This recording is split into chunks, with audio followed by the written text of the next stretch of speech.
Hey guys, what's up? It's your tiny rebellious leader here, and you're probably wondering, what is this? Where is the starting soon screen with the intro music? And your weird little introductions where you speak into the mic and stuff like that, like before you change the screens, yeah.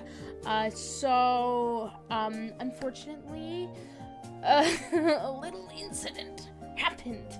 You see, in classic Rebel technical difficulty fashion, I forgot to unmute the Discord audio on Streamlabs, and so you can't hear my good friend Axe for about 49 minutes. And so this is me telling you that I have cut out the first 49 minutes of the stream because I, well, have looked like a crazy person. Well, I kind of look and act like it, but like even more so of a crazy person, because you would have not heard a side of the conversation whatsoever. Which is a bit sad because you will not see the sort of original reveal of a special little thing that I have for you guys. Now, I meant to do this before I started doing drawing streams for the drawing streams, but like, you know, just I experienced burnout for a bit and just never got around to it, but since I'm getting back into drawing, like, I actually managed to do this thing. So here it is, a little bit of a surprise. Ta-da! I made this little thing for drawing streams if I really don't feel like showing my face and stuff. It's so cute. I'm sorry. I'm like, you can't see how absolutely excited I am to show this off because honestly, I like it. Like, I reused the little drawing that I did for one of the speed draw thumbnails that I did on my main channel, but sort of edited it and updated it to a better-ish look, just so it looks better. And for funsies, and also because I didn't really feel like drawing a background just yet, I decided to make the Write Anything agency my background for now. And it just looks like Trucy's top hat is situated on top of my tablet, and it's hilariously cute. I love it. I love it so much. Like, I can't stop looking at myself because it's great. Look at it. Look at it. It's great. I love it. So, yeah, I'm sorry that you guys don't get to see, like, the original reveal for any of this, and, you know, 49 minutes of talking and stuff like that.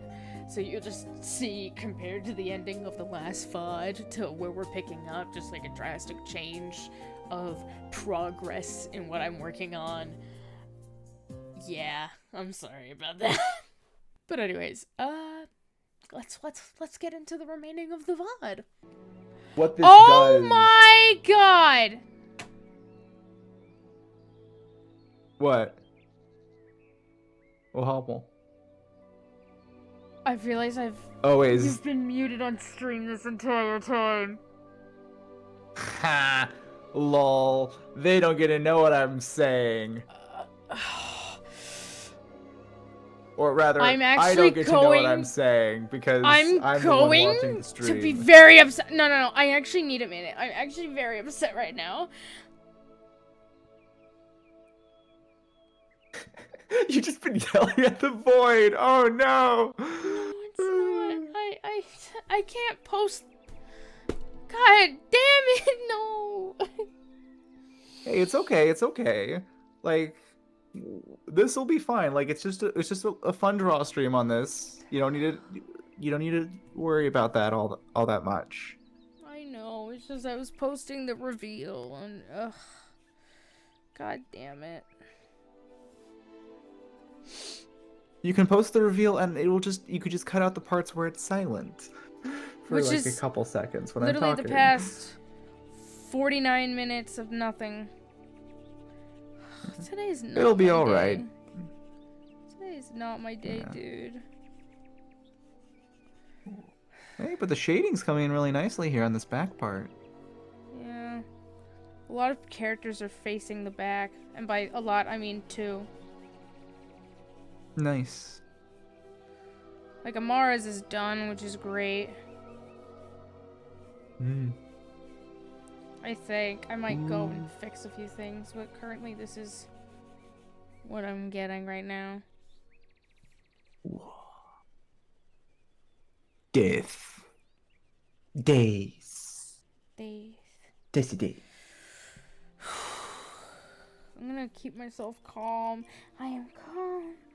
I am collected. I am a happy tree.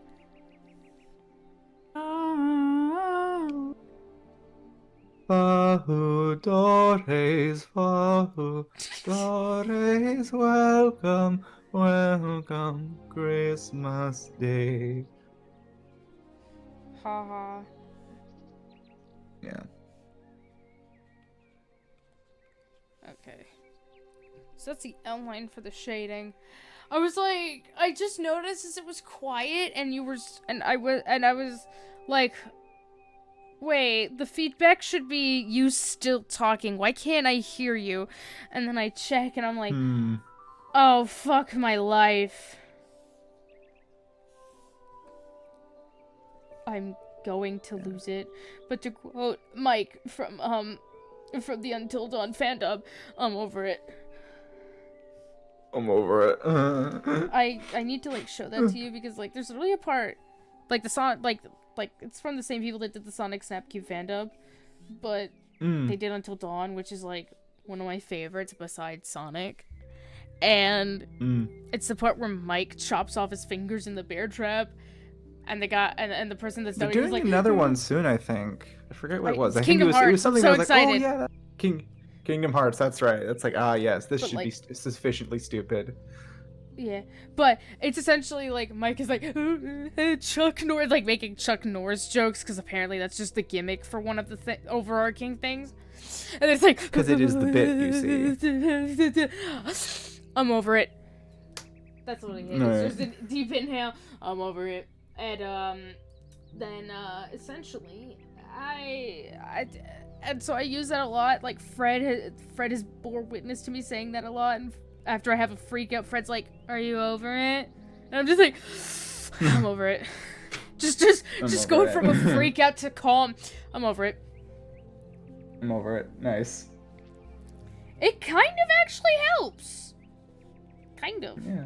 Sometimes it's not foolproof, but it like provides a little comedic effect to it all. Yeah.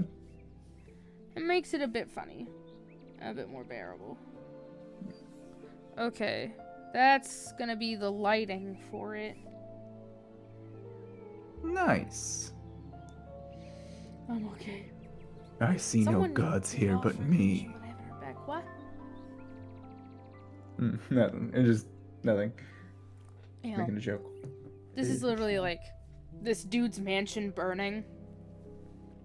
The mansion's on fire. Would you want to add a shadow from his legs out then? Or from I'm his gonna feet, do that. on the ground? Okay, yeah. I'm like slowly trying to work my way through. So like I'm gonna add a shadow. And it's gonna look really weird because, you know, shadow sorcerer.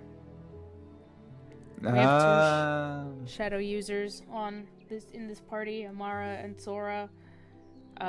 You gotta love the shit. You gotta love the people who are like, Peter Pan, nah, hold my wine glass here. Let me do better. Let me do better.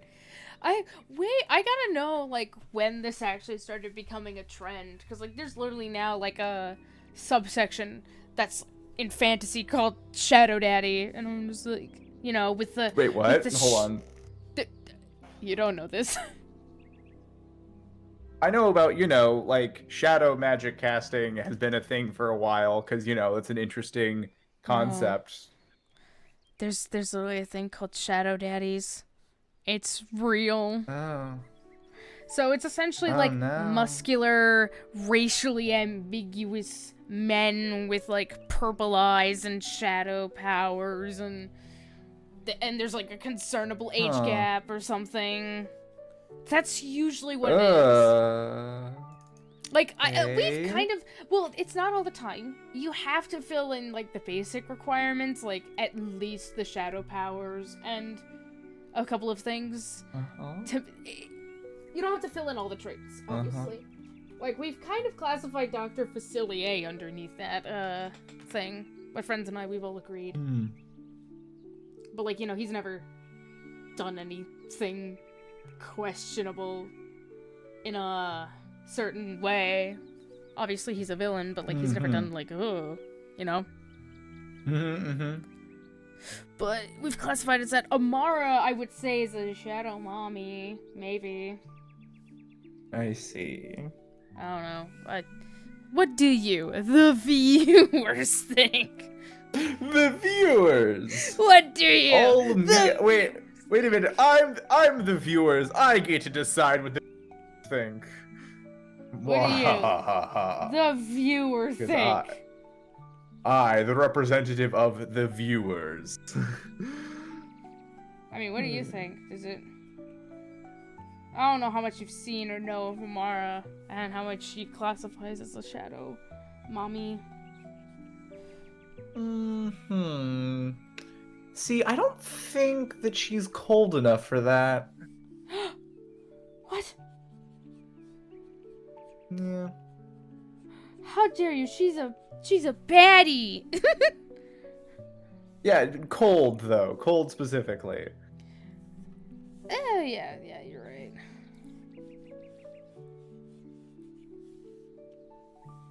Yeah, you're right. Okay. All right, you win. Yeah. Well, fair point. I guess I lose. It's a fair point, you know. I mean, she can do that. You know, she can just like lock in and it's like, oh, well, I'm fucked, but I would not say that is a regular thing for her.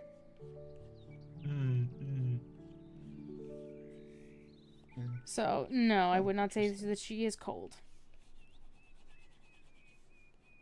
Yeah. I can try and say that she is, but like, no. She's just... She's just a bad bitch, that's it. I know what you are. Gay. You know what you are? She's like, gay? No, you actually care about people. No! Darn it, how could you tell? How dare you call me out? People can't know that I care. How do you know that I actually care? Yet she's over here like, stay away from my girlfriend! Do you care about your girlfriend? What? No, ew, that would be gay. Ew, she like kisses her girlfriend. She's like, that's gay. It's like, that's so funny though. It's like you kiss your significant other and you're both like queer. It's like, that's gay. Dude, we are gay. Yeah, I know, it's gay. Yeah, yeah, I can't believe it, guys. I can't believe my homosexual partner over here is gay. Like, I gotta think about this for a little bit. It's like, wouldn't that make you gay? Yeah, I know that, but so you're calling yourself what? cringe. No, ew, no, crazy, No, no, weird. Wait, why would you think that? No, weird. Dude, you're so fucking weird for assuming that I'm gay. Isn't it wrong? It's not bad to kiss the homies goodnight. And if the homies are your husbands, deal with it. Yeah. Like, you know, I'll You call my suck it husband up. my homie. Both ways. Dude, you need to pay attention a bit more. Like,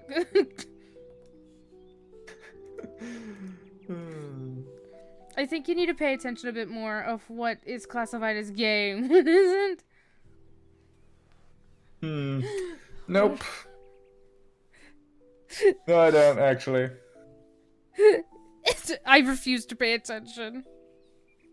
Nope, sounds gay, actually, so, no. This sounds really fucking gay. Cool. I love this conversation. This is fun. Yeah. I think the bit's just about over, though. Yeah. What do you mean? It's just getting started.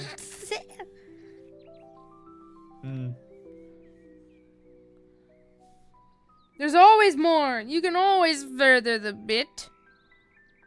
You could Just like you always, can- you know, just dig a bigger hole the bit. Yeah, the bit is, yeah. Just like how you can donate bits to me. Wink, wink, wonk, wonk. Wink, wink, wonk, wonk. Look at the clock. Okay. Sometimes I love it when I The actually do clocks have been shadows winked. correctly. Yeah. But back to Shadow Daddies. Amara, I would say she's classified a bit as it.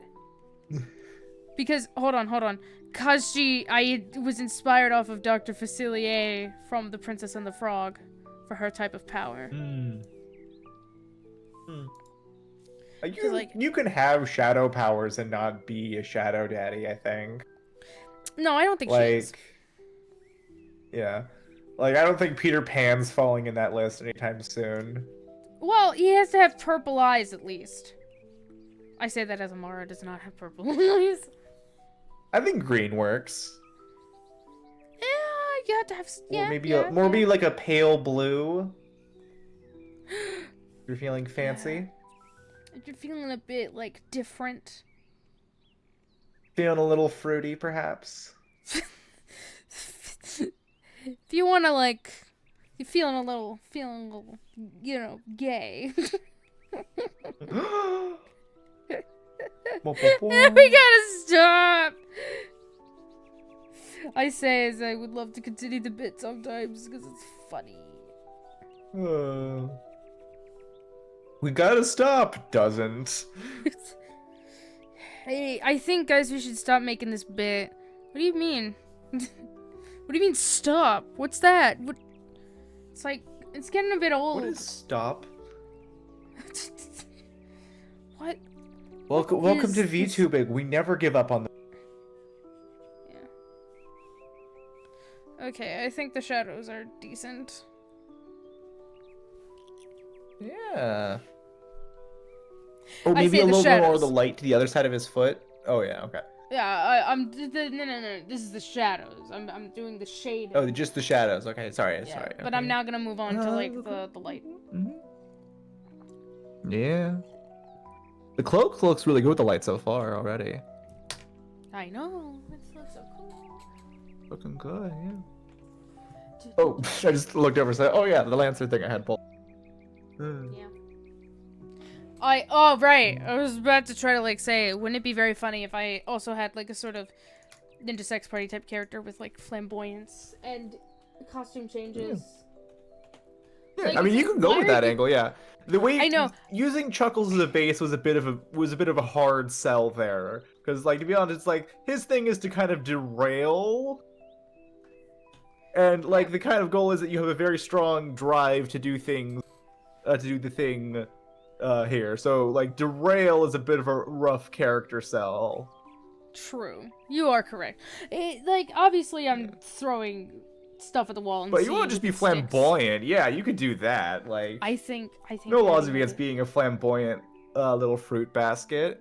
Yeah, but like I think it would be funny, whether it's in D&D or Lancer or whatever, just to have a sort of Danny Sexbang type character that just is just it would just be funny to have a really glittery 80s 70s style mech that just plays everyone wants to rule the world through the speakers, and there's just quick changes all over the place.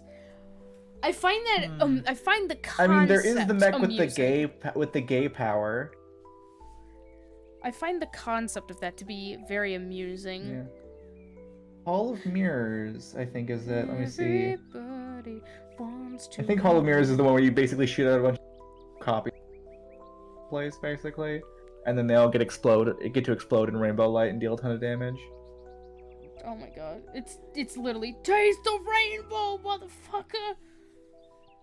Or Gorgon, which does like, but that's more like the rainbow kills you by bleeding out your eyes. Yeah, Gorgon makes me laugh just by that concept. Yeah, it's like, welcome to the rainbow. Yeah.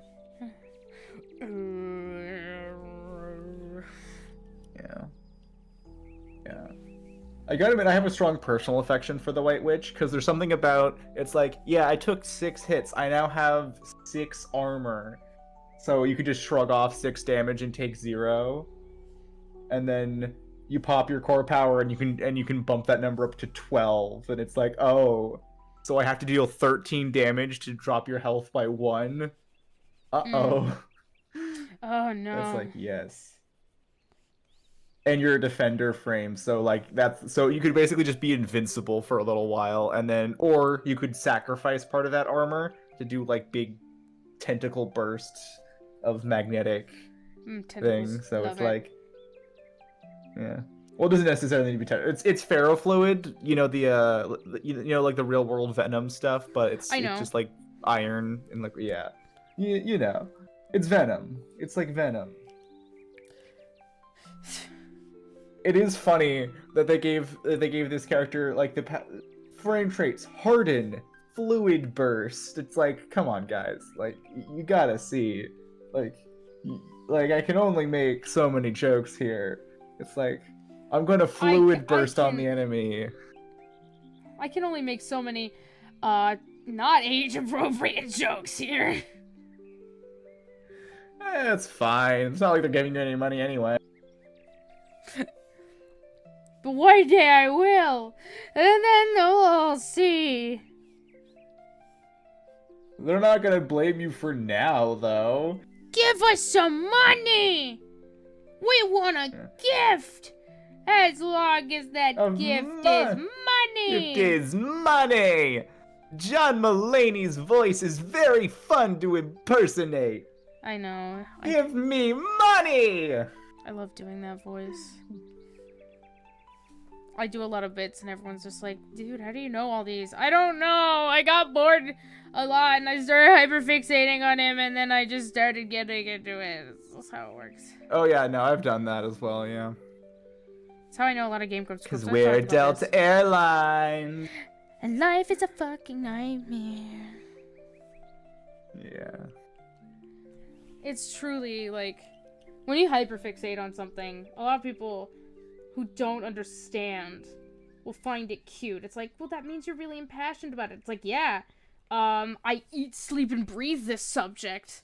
And sometimes my brain will offer the idea of maybe you should move on to another topic. It's like, no! No! No! Give us money! It'll act very, like, sometimes it's like, hey, maybe we should, like, listen to this other song. Like, we've been listening to International Love by Pitbull and Chris Brown for, like, several days straight in the car. It's like, no! Oh. Like, oh, you could do the Manticore frame for this, actually. This actually looks really good. Oh, yeah. Kinda. I might want to make it a bit lighter. Maybe? I'm currently just blocking out the shapes. But also, it doesn't blocking look out the shapes. It currently doesn't look entirely right because the background is flat colors and not rendered yet. No, okay. It needs to, yeah. You know, it's a whole... And I'm guessing you'll probably do some stuff like putting a little bit more of a darker thing on the grass so that it blends in with the shade and all that stuff. No. I have been requested to draw cracks in the ground because this is like a significant moment in the character's life where all of the family members are dead. Nice. And this is where they get their shadow powers. Fun. So I'm drawing the night of the murder power thing. It's great. And now I actually have to draw the fire. Oh god. Through the fire and the flame. I don't know. Oh god. Oh, speaking of the fire and flame, the Tokugawa is also an option to play.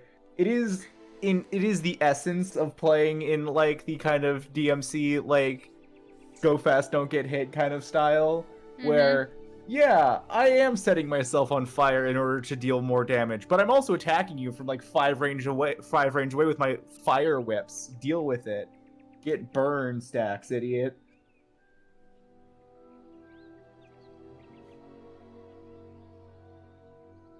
Yeah. But of course, the Everest does work as a like standard base thing. The Everest is quite strong, all things considered, and the boost ability on the Everest is like very strong. Because, you know, you just get to be extra good for the rest of the scene. Nice. Yeah. Active power-up. You gain +1 accuracy on all attacks, checks, and saves. And you can boost for free once a turn. It's just really useful.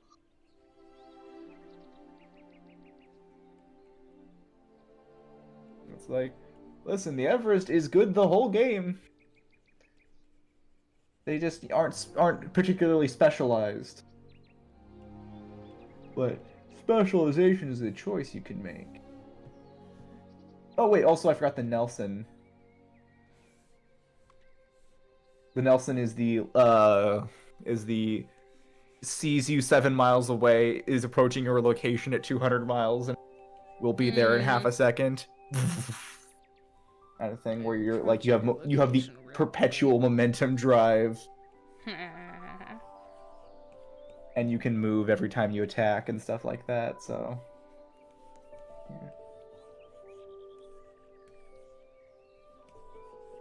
There we go. Or you could go with the Blackbeard and grapple around and then have like the insane stuff from that. Yeah. Any of these sound particularly interesting? We can start whittling down the list. I mean, I don't know. Which one do you think would work the best? Well, I could pick something, but this is what you think sounds fun. What do you think sounds fun to play? Oh God. You have to make decisions and choices now. That's my least favorite thing, cause I'm not good at that. All right, well, let's start on the basics. Do you want to do a melee attacker, ranged attacker, artillery, or defender, or some variation of those? Or variation of which? I'm gonna admit I kind of like the Raleigh, or at least like a means of like it's gun, but if necessary can switch it up to melee. All right, so a ranged and melee hybrid. All right, that sounds good. All right, let's see. We have a few options there. Oh, go ahead. You can finish what you're saying. No, but that's it. It's just I always like a ranged and melee hybrid. It's like my type of builds. All right, let's see. I like dual wielding and just dual everything. It's great. So an interesting idea with that you can do is let's see. So you could actually go either the Raleigh, or looking at it, you could do the Tokugawa, because a lot of the Tokugawa stuff, as you get more heat and stuff like that, the range of your weapons goes up, but so does the range of your melee weapons. Mm-hmm. So you can both hit with your gun from your flame gun from further away, but also hit with your flame sword from around the same distance. Ooh. Which is pretty fun. That does sound fun. Ew. Okay. So I'm gonna. And the level 2 on the frame does give you both a melee and a ranged option, which are pretty good. Let's see other good hybrids. Alright, so baby is done. Now, time to do this. Oh, God. Oh, no. What have I done? Oh, what do I do? What are the special traits of the Manticore again? Oh, right. Castigate enemy. God.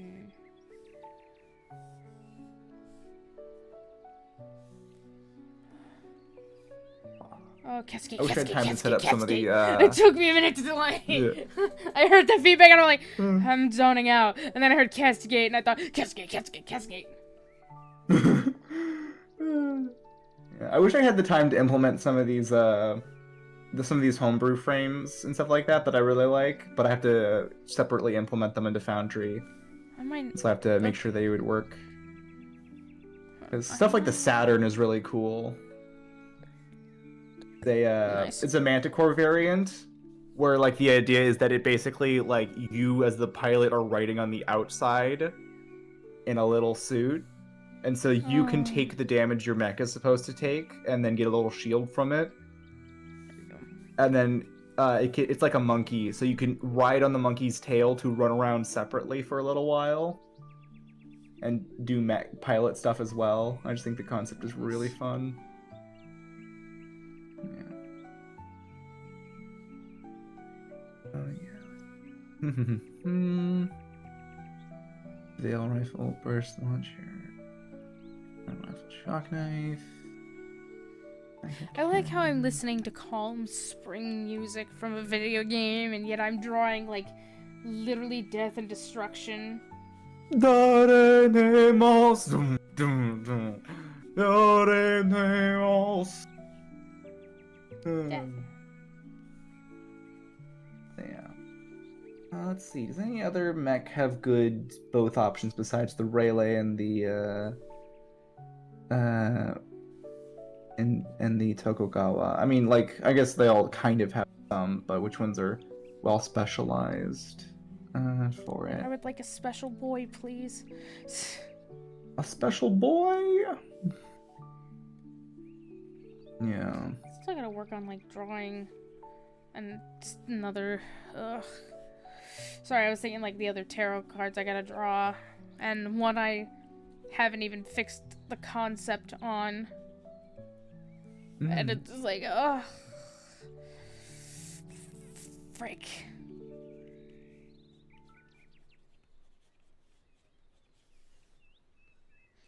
Okay. I think.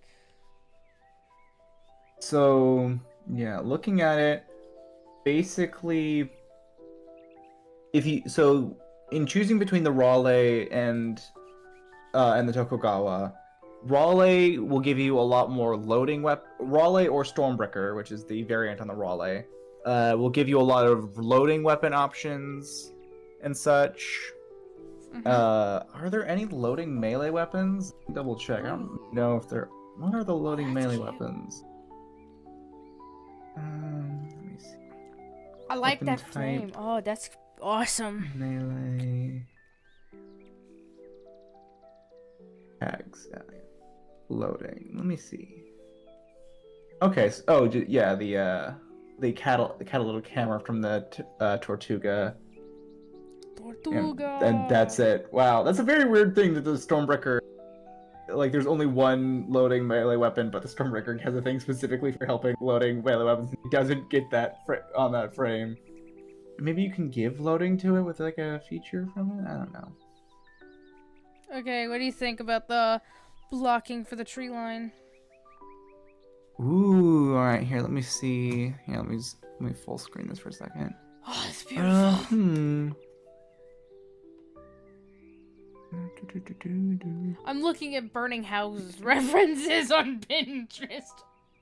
Because that's a fun thing. Can you zoom in on the left side bushes real quick? Check something. Which one is my left? The hand you're not drawing with. Yeah. I draw with my left hand. Yeah. Oh, that's right. I forgot. Yeah. I forgot. Yeah. And then the one you're drawing with. If you had like one line for the trees of like very thin line of shadow for the trees, connecting them to the shadow from the bushes for the trunks, yeah. I think that would be the last thing. But other than that, it looks perfect. Like this, like. Ish, I'm blocking it out. This is not the official thing, the final result, but like something like this. Oh, I was thinking it didn't actually need to be that long. I think like if the top of the tree blends into the top of the bush. I was just thinking like actually, a line.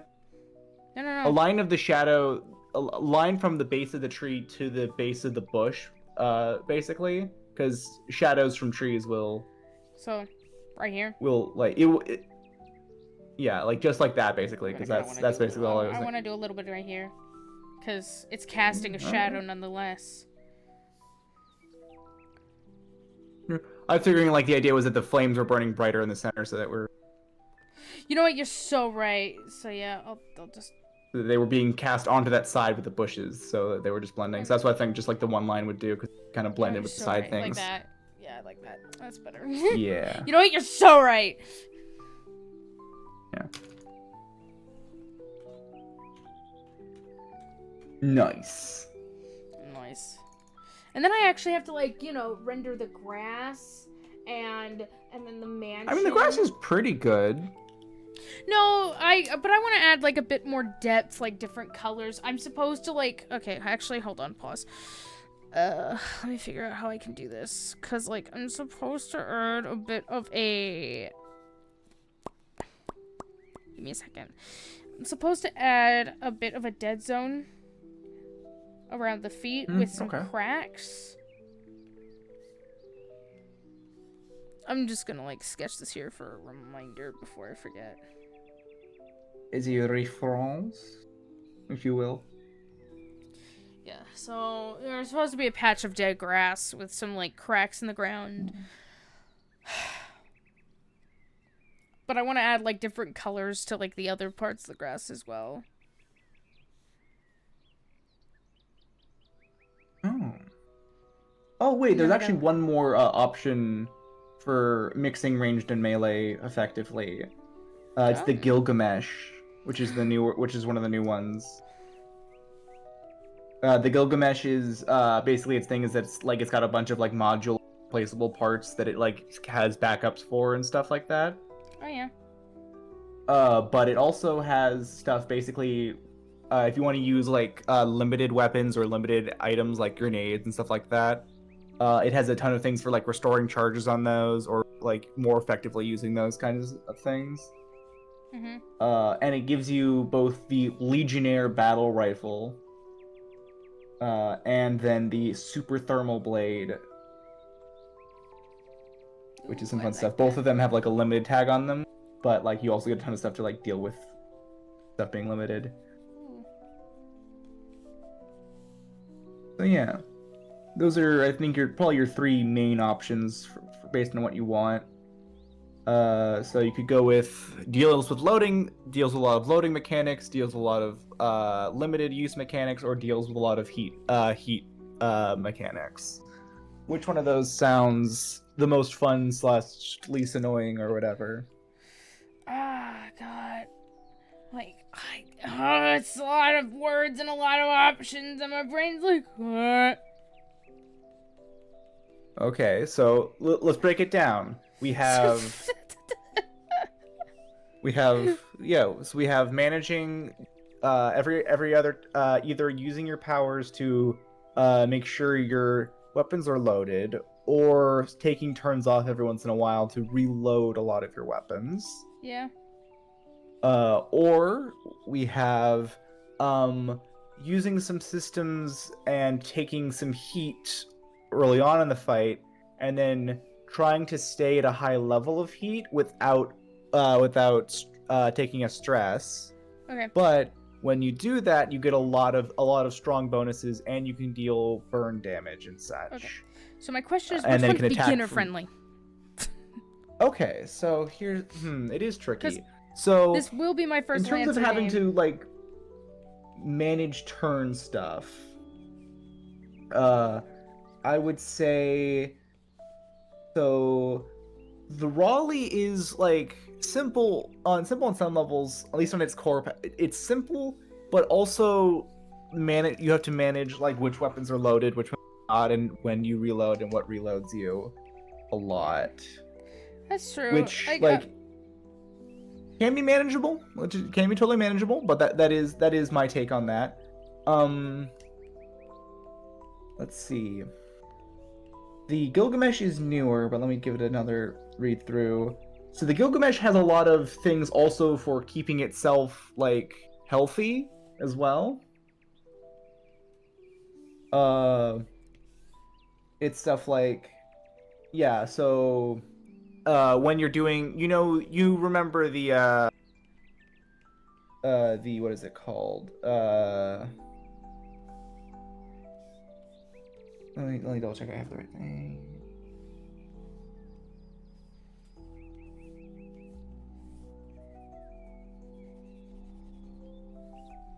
Yeah, so yeah.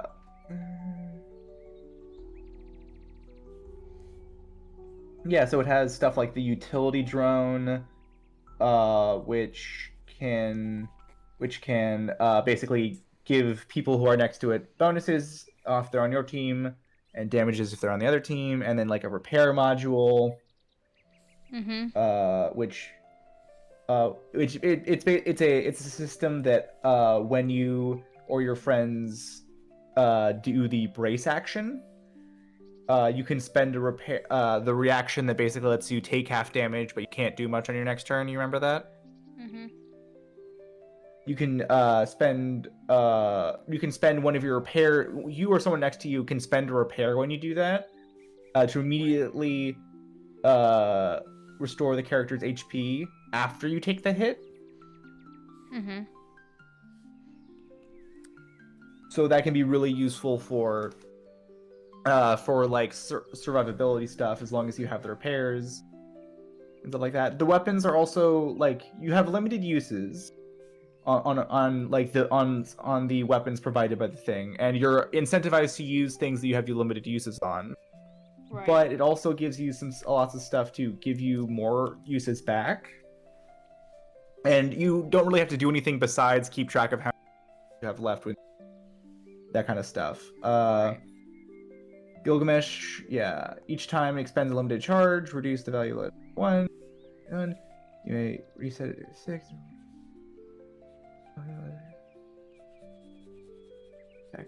Check or save, yeah. Let me double check here.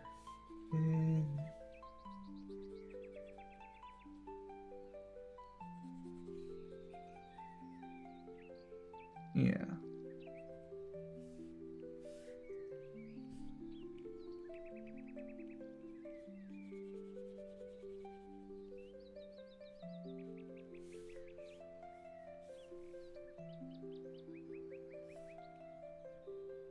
Yeah. What do you get to help? This one, guys. Yeah. So that's that kind of stuff there. The Tokugawa like is somewhat simple in terms of a lot of stuff will be tracked for you, basically, with heat and all of that. The only thing that is a little complicated is just managing what stuff interacts with what other stuff. Right. So basically, the Tokugawa's frame trait is limit break. When like you're exposed, so like after you like take a thing where in that state where you take double damage, which generally isn't good, but for you, when you're exposed, your range and melee attacks gain +3 damage, energy damage on a hit, and all of your weapons that would deal kinetic or explosive damage instead deal energy. And range weapons gain +5 range, and melee weapons gain extra +1 range. Right.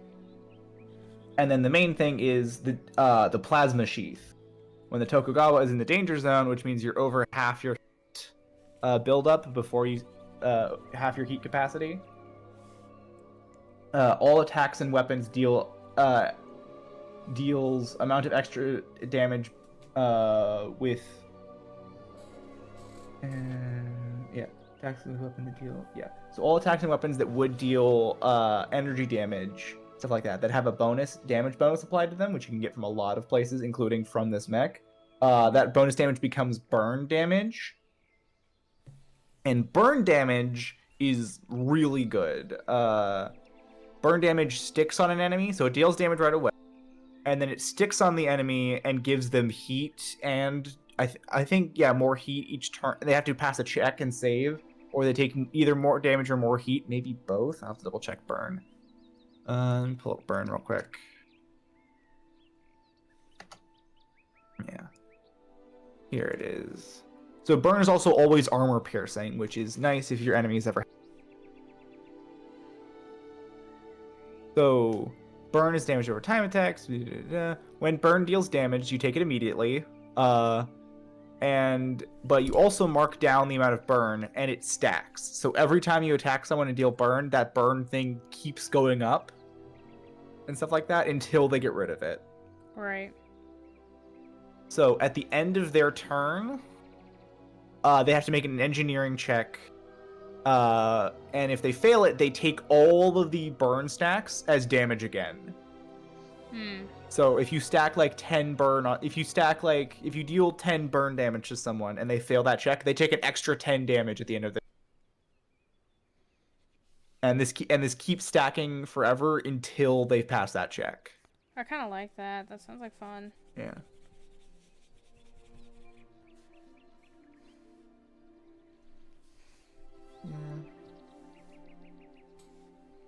Yeah. So burn is like kind of the default, is kind of one of the best damage type in the game, because it's usually a like special damage type. Not a lot of things deal burn damage because it is so dangerous compared to all the other types.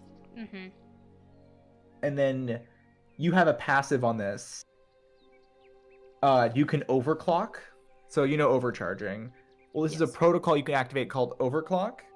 Where you can just choose to become exposed until the end of your next turn.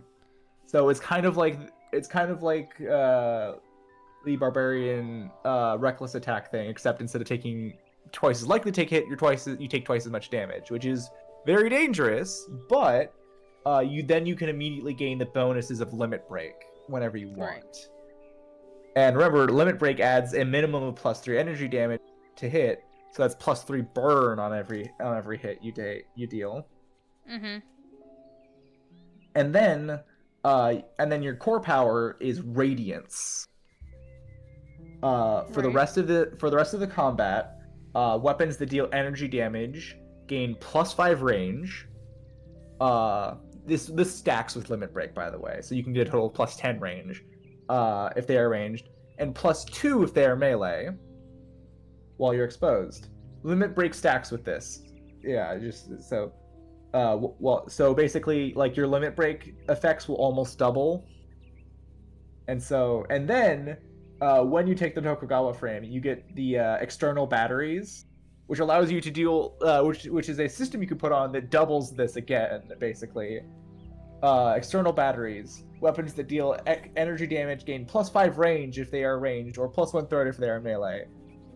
When you take any structure damage, but the downside is when you take any structure damage, the system is destroyed and you take 1d6 AP damage from the explosion. So basically, this gives you even more stuff, but the minute you lose your first health bar, that blows up in your face and you don't get it back. Right. I'm gonna be honest with you. I am trying very hard to retain all this information. It is a lot of information. Yeah, that's okay. For me to retain to be able to make a decision all at once. This one sounds fun as well as the Raleigh. Let's just narrow it down to those two. All right. Let's make it simple in my little tiny itty bitty brain that can't handle word vomit unless it's from me. Okay, yeah. I'm sorry. So, you could ramble all you want at a later day. No, it's fine. It's fine. Okay. Yeah, no, it's fine. I'll try adjusting how I'm doing this. Then I thought maybe trying to do it that way would be more useful, but I'll try approaching this a different way. Okay, I think it's great. I think that these are both great ones. It's like if we get into more mechs, my brain's gonna be like, what? Yeah. What were the other options? Repeat it all again from the top. Then we'll be here forever. Yeah. So, moving back over to the Raleigh. So the thing you obviously know about the Raleigh is the cannon, the gun. The gun. I cast gun. Yeah, it has a reliable one. It's not very long range, but V weapon, and it's loading. Which means after you fire it, you have to either stabilize or do some other action, or have some other method of reloading. But in order to fire it again, that means basically you can fire this once, but then you have to take your full turn to do the reload action. As you can also get some health back or prevent some heat if you. On that same thing, but you can't be attacking that next turn. Right, so not like Pathfinder where you don't have to... Oh wait, no, it is an action to load a gun. Never mind. Yeah, but it's a full action, which means it's your whole turn's action. Oh, that stinks. Yeah. But you have some stuff that can help you mitigate this a little bit. So the Raleigh frame. So the Raleigh frame actually has the trait Full Metal Jacket. So you can become a space warlord on the Outer Rim. Yeah. You know what? Immediate yes. Immediate. Pressing the accept button. I'm taking that one. Alright, so the way this works is Full Metal Jacket. At the end of its turn, if the Raleigh hasn't made any attacks or forced any saves, it can reload all loading weapons as a free action. Basically, this means you don't have to take the reload action. The stabilize action is your full action, but you just can't do any attacks or damage stuff. Actually. That turn instead, anyway. So you can do stuff like apply lock on or boost, which is the dash action. Actually, I'm not gonna lie. I'm kind of tempted to like save that if I ever actually do a space clown. Because I think that would be fun to actually... Now, I know that Mikey has done it, but I think it would be very entertaining to have, like, a space clown. Because it's just, like, it's... Fair enough, yeah. It's weird. I will say, I think the space clown deserves a Horus mech. Because, insanity. You know what? Who says the space clown can't castigate the enemies of the Godhead? You know?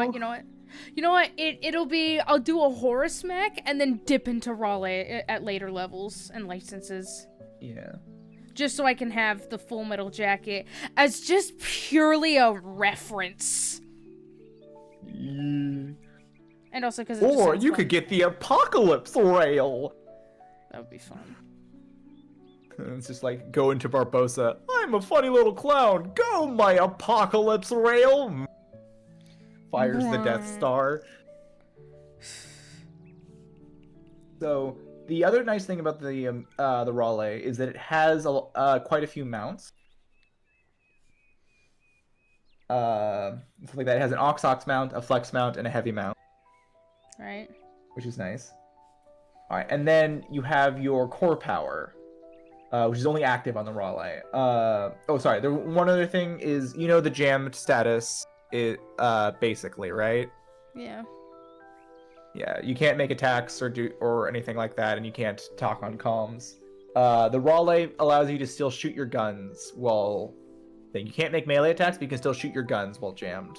So, that makes jammed less impactful. Right. Anyway, so your active power is the Mjolnir cannon. When activated, you get the power. You can activate it with the protocol Thunder God. You spin up your M35 Mjolnir, beginning with no chambered rounds.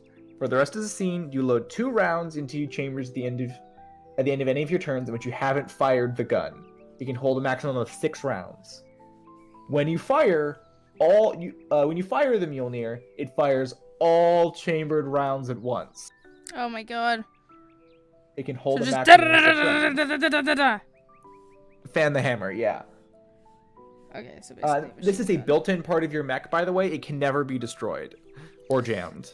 Love it! So, yeah, it is an integrated weapon. So you can put the gun basically anywhere in your mech. You could have their foot be the gun, their chest be the gun, their head be the gun. Something about the mech is just a gun. Just gun. Okay. Yeah, so I fire... like the Raleigh. That sounds like a promising thing to play. So when you fire the Mjolnir, you fire all the chambered rounds and deals 4 damage per loaded round. If you fire 4 or more rounds at once, it becomes armor piercing. And your target becomes shredded to the end of the next turn. Okay. Yeah. I think that's enough information for me to decide to use the Raleigh, just because, I think it would work the best. Oh, yeah.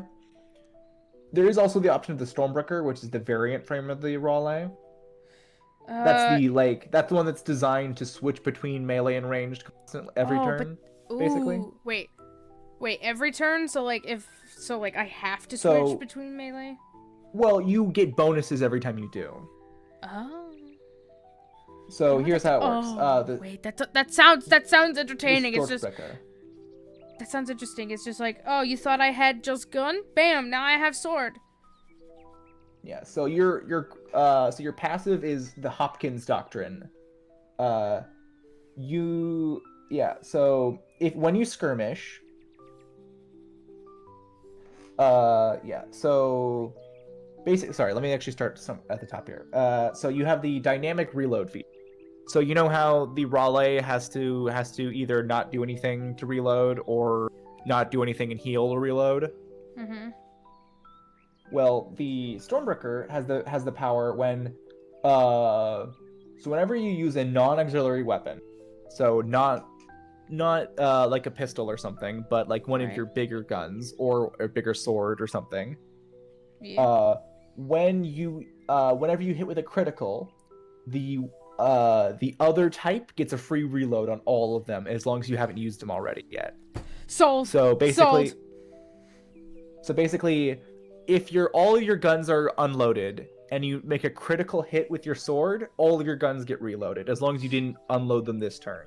Listen, you don't have to convince me any other thing. Like sold. Sold. Yeah. I love that. We're doing that. You technically, your ranged weapons also gain that benefit. But I will remind you, there's only one reloadable melee weapon, and it's not included in any of this, so it's not useful here.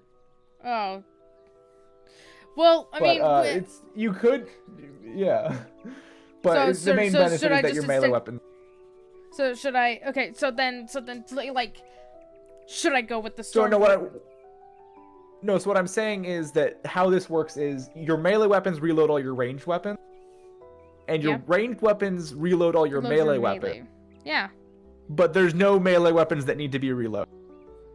Okay, but I still find that fun. Like, yeah, it's funny. It's funny, but like, yeah, no, the benefit is clearly on the melee weapons. It's just like, I guess if you ever find one, there it is. So should I then go for the Raleigh if that's? Well, I mean, it would be interesting. Like, fire the gun, switch to melee. No. Like that still works. I'm just saying, like, it is just a funny quirk of this. It's like the thing I said all still works. The thing that sold you on works fine, perfectly. It's just that there's an extra thing that isn't as useful tied into it. Yeah. But it's the useful thing you from earlier is still there. Okay, so I'm gonna go with that then. Yeah. And so then you have a few extra things as well, because we're not done yet. Oh, wait, there's more. Yeah, so you have the ability True Silver. Once per scene, after hitting with a weapon, the Stormbreaker may apply one of the following effects depending on the weapon's type. 1, if it was a non-loading weapon, the hit is treated as a critical hit. 1, getting you dynamic reload, and 2, resulting damage, but the resulting damage isn't rolled twice. So basically, you can hit for free. Oh, sorry, you can turn a hit into a crit, so if like you have any effects that go off of like, oh, you crit or whatever, then you get activate any effects from that, namely dynamic reload, which is that thing from earlier. Right.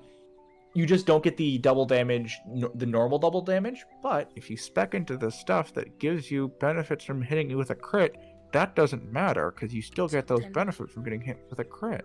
So then I'll spec into those benefits. Maybe, yeah. You can only do this once per scene, but there's another thing that we'll get into later that allows you again.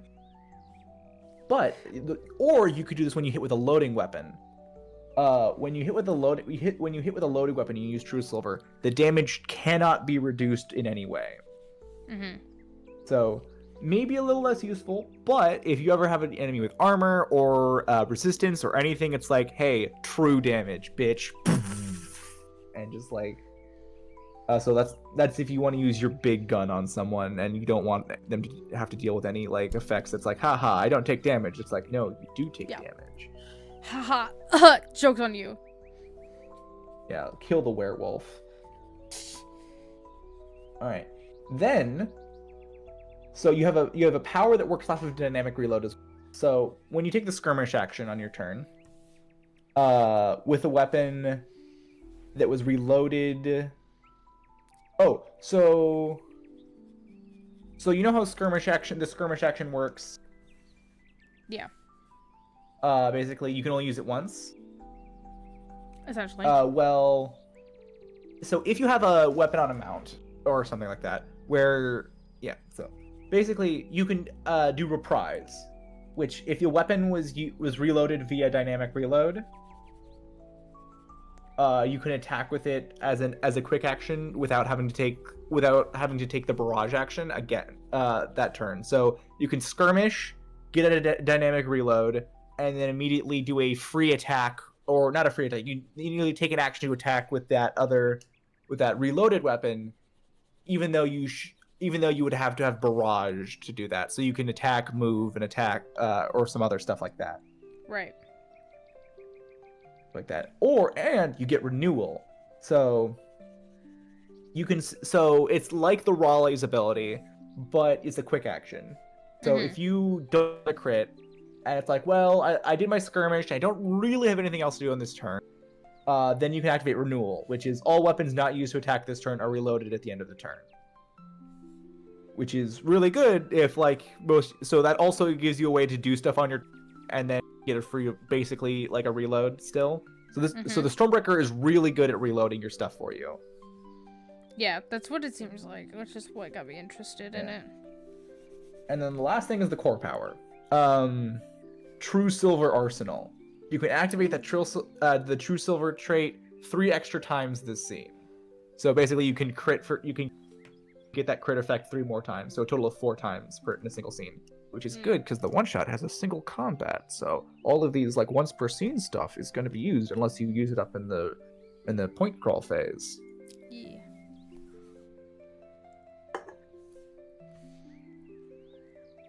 Yeah.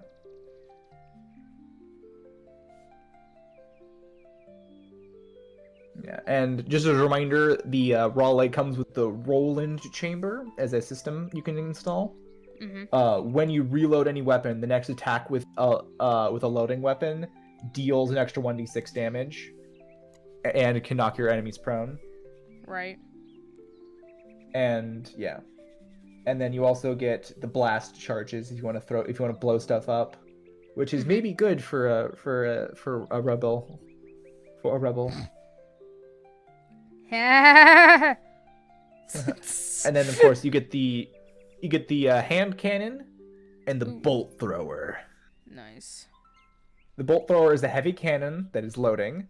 So you have to use your heavy mount for it, but the Stormbreaker and the Raleigh both come with a heavy mount. So you can just slot that on there pretty easily. You don't have to, but it is pretty good.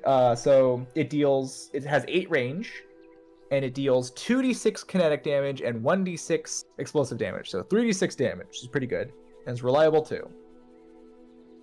So that's really nice. That's a good thing. That's the thing you'll be spending your True Silver on, probably. Right. If you're going to spend it on a loading weapon instead of a non-loading weapon. Yeah. So yeah, but that's all the stuff you get for license level 2 for the Raleigh. And you do get both frames, but you can only use one at a time. Right. Yeah. But yeah. Let's see.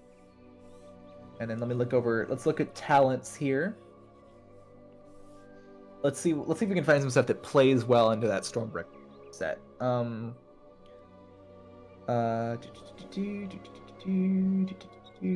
Brutal. Wait, no. So Brutal's a little different. I was like, so Brutal does help, but Brutal only works on actual crits or actual nat 20s. Brutal lets it, when you hit a nat 20 on a dice, you deal the maximum possible damage from that attack. Right. And stuff like that. But that's Predator, which is the main thing. But you gain 2 other things. Cull the Herd when your critical hits. So when you hit with a critical hit, you gain a knockback 1, which is nice, but maybe not super useful for you necessarily. In this case, yeah. Let's see. Combined arms. This is actually pretty good. So as long as you're engaged, you and your allies count as adjacent to you count as having soft cover. So that means you could be in people's face a little nicer. QCB training is level 2. You don't gain difficulty from being engaged. So basically, you can shoot in melee with a non-QCB weapon, such as, I don't know, the bolt thrower. Yeah. And not gain any extra difficulty for it. And then level 3 is Storm of Violence. And this is the thing I think that you would really want. Whenever you hit a character with a melee attack, gain +1 accuracy on your next ranged attack against them. And whenever you hit a character with a ranged attack, gain +1 accuracy on your next melee attack against them. This effect doesn't stack, but the idea is hit, shoot, hit, shoot, hit, shoot. And you just keep gaining accuracy. It makes it easier to crit, which means you get to trigger crit effects more. So combined arms is really good. Yeah, let's see. What are some of the other stuff here?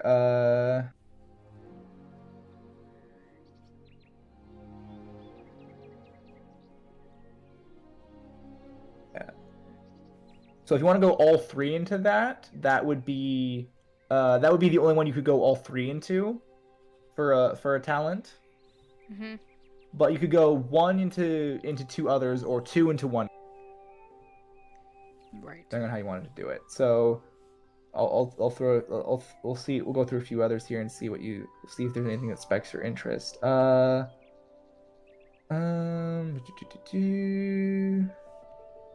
Ankrati, House Guard, Psyosop, Demolitionist.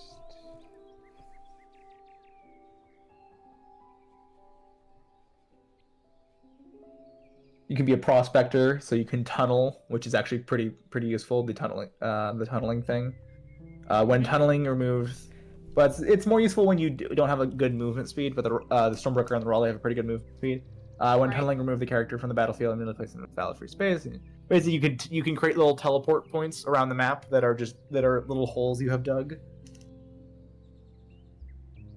And you can create a few of them each turn, or you can create a few of them every scene and such. Let's see. Yeah. You can make 1 per scene by default, and then you could do more later if you get higher up in Prospector. Mm-hmm. Yeah, let's see.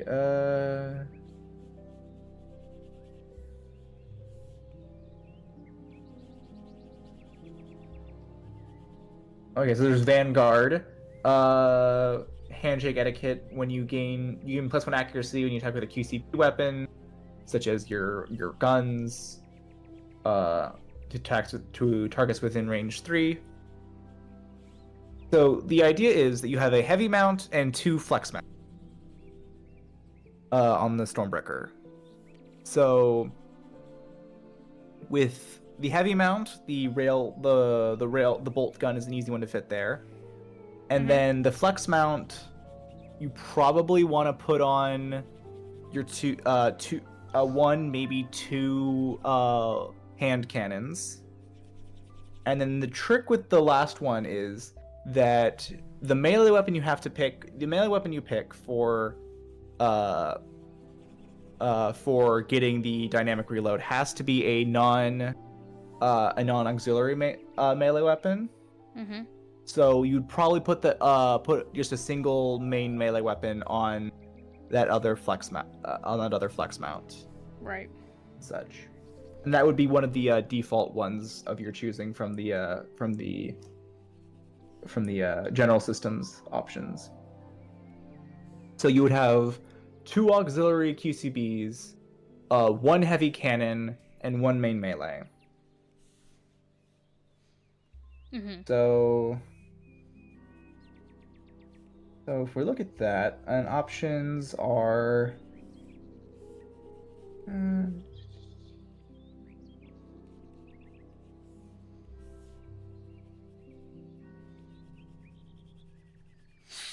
so yeah, the Vanguard gives you some benefits to CQB weapons.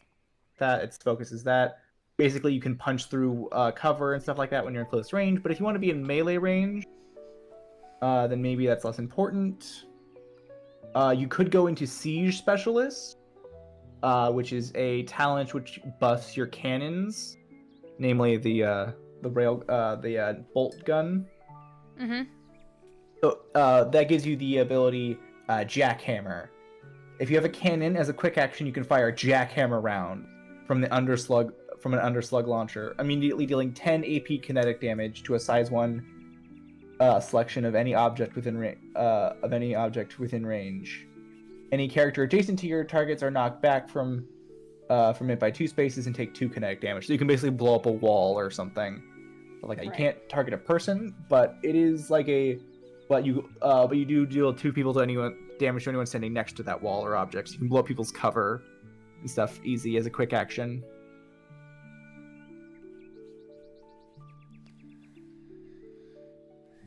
And stuff like that, and also push people away. So if you need to get people out of behind cover, you can also do that.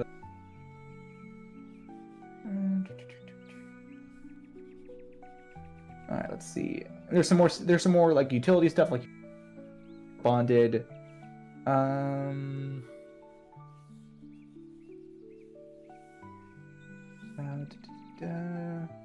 Where is it?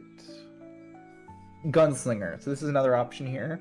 You gain +1 accuracy on the first attack roll you make with an auxiliary range shot with the big old revolvers. And then the second level is the return fire. When a character hits you with a ranged attack, you immediately shoot them with a single auxiliary ranged weapon if they are within range. So the idea here might be that basically this lets you fire off your thing for free if you want. But since your auxiliary weapons are loading, that means that you would drop the loading on them. But that also means that if you do, that you can get a free dynamic reload off on one of them, if you barrage, and then you can guaranteed hit with the other one if you need to. Mm-hmm. Yeah. You could. Ooh, let's see. So you could go for a bit of a defender thing here, a semi-defender thing here with Exemplar. Basically, you can, when you hit someone, you can give them the Exemplar's mark as a free action. You can only have one. They can only have one at a time. New marks from any character. Place 16. Yeah. Characters have the enemy marks until the start of your next turn, and while they have it, you gain the Valiant Aid reaction. What that lets you do is once a round, when an ally attacks your mark and misses, your ally can re-roll the attack. Right. But they must use the second result even if it's worse. But since they missed, it can't really get any worse. Like that. And then if you want to go 2 into it, you can get Punishment, where once a round, when the character with your mark attacks a character with a range 3 of you, other than you, they trigger your Overwatch. So basically, you shoot my friend, I shoot you. Mm-hmm. Yeah. Other options, if you wanted to do something crazy, you could go with like the engineer to get yourself a prototype weapon. That is, yeah. That is basically it's an integrated weapon like you. But you could also get this on the Stormbreaker or any weapon or anything. And stuff like that. When you install it, you may choose a new weapon type, either. And you can basically choose what stats, what types of what stuff it is. So you can choose if it's like you can choose if it's a melee weapon or a ranged weapon, what kind of melee or ranged weapon it is. It is a main weapon regardless of all of that, but like if you want to have an extra melee weapon to attack with, yeah, it's an integrated weapon, so you can equip it for free. So you never need to worry about having space for it. Mm-hmm. And then it deals 1d6 plus 2 kinetic energy, explosive or energy damage. It has limited uses, and it has the overkill feature, which means every time you roll a 1 on the damage dice, you get to re-roll it and get to choose a different result. But every time that it comes up a 1, you gain 1 heat. And that does go on forever. So if you keep rolling 1s, you just automatically take as much heat as 1s you roll in a row. Mm-hmm. Yeah, so that is an option. If you go into level 2, you can do a few stuff. When you perform a full repair, you can choose two options from below. You can give it +1 accuracy. It always has +1 accuracy. The weapon is a smart type weapon, which means it targets E defense instead of evasion. Or stripped reactor shielding. Each time you attack with a prototype weapon, you may, at the cost of 2 heat, choose to, at the cost of 2 heat, attack one of the fall with a burst 1 weapon type if it's ranged, or in a cone, line, or blast type if it's ranged. So you can basically just like cause it to explode. Mm-hmm. And such. Or you can do like a cyclone sweep, but like you take a little heat when you do it. Yeah. That is an option if you just want something like a little fun extra gun on your stuff. But maybe you want to have something for that sword or whatever you're carrying. In which case, Duelist might be up your alley. The first thing you get is Duelist, which is you gain +1 accuracy on the first melee attack you make with a main melee weapon turn, since you'll be equipping a main melee weapon, and you will be wanting to hit with it, and actually to crit with it. That accuracy is pretty useful.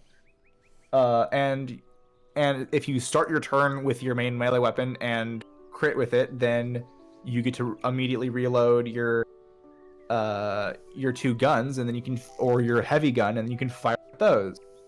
Mm-hmm. And stuff like that. So that's good. It's a good bonus for you. And then if you go 2 into it instead of just 1 into it, you gain Blade Master. Once per round, when you hit with a main melee weapon, you gain 1 Blade Master dice.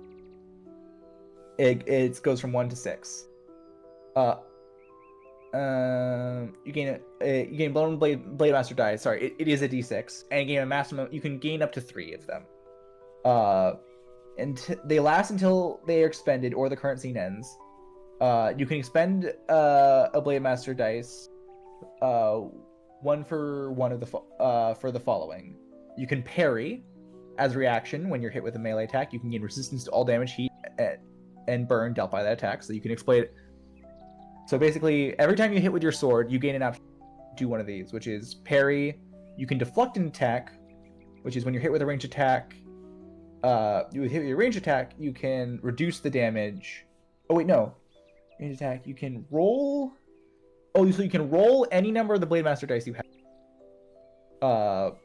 And if you roll as much as you want to expend on this, and if you roll a 5+ on any of them, so a 5 or a 6, you gain resistance to that attack. Mm-hmm. So you can parry melee, or you have a chance to deflect ranged attacks. And such. So like that does incentivize you to kind of be like in melee range, but since you have a melee weapon, you probably already want to be there. Oh my god. Ooh, flames are looking good. Oh, did you just delete something or? No. Okay. Well, I removed the layers from the house so I could pay attention to everything. I mean, the house looks really pretty. Right? The line art of the house looks, yeah. But the trees are coming together nicely. I like how you're adding the little branch that breaks through the tree line there. That was good. Yeah. The rendering's coming together nicely. Oh my god. I love it. It's so fucking... Okay, I think after all that, I'm just gonna go with Duelist. Okay. Oh, I wasn't done with Blade Master, by the way. You can still do 2 more. Okay. As a free action, you can choose an adjacent character while moving. You ignore engagement and don't pre-act reaction. So basically, you can run away from someone. That's for free, instead of having to disengage with them normally. And trip. As a quick action, choose an adjacent character. They must make an agility save or fall prone.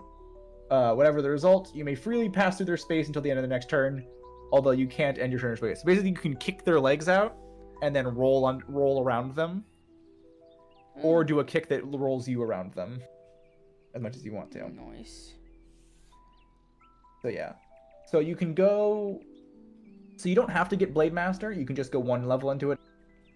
combined arms, which is what the thing you really want for the hit thing.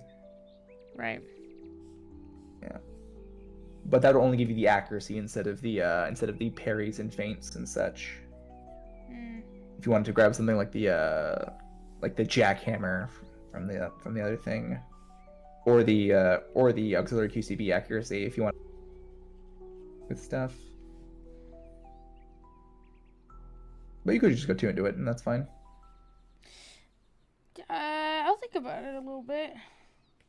All right, yeah.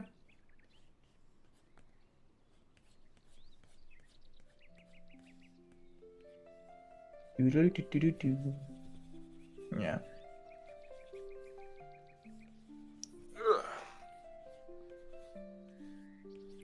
And then they have the basic idea for the character put together. Ugh. Or at least the mech.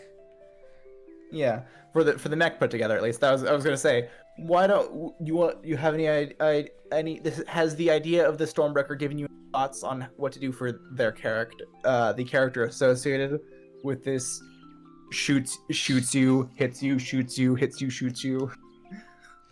I haven't gotten it yet entirely.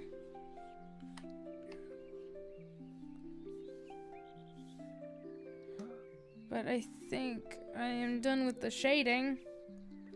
Yeah. Oh my god, that's like the best shading I've ever done. Holy shit. Yeah, that tree shading looks really good. Holy shit. Wait, I'm gonna stare at it for a second.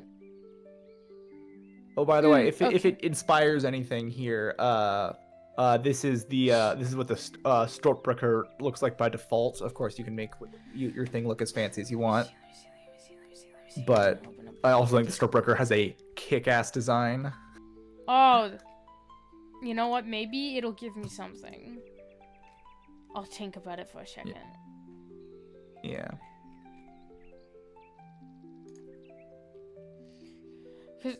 Oh, excuse me, that doesn't look really cool. Okay, so the next step is the house. The house. Oh, good lord. Lord, the house. Yeah. So with that, I think. Oh, go ahead. What were you gonna say?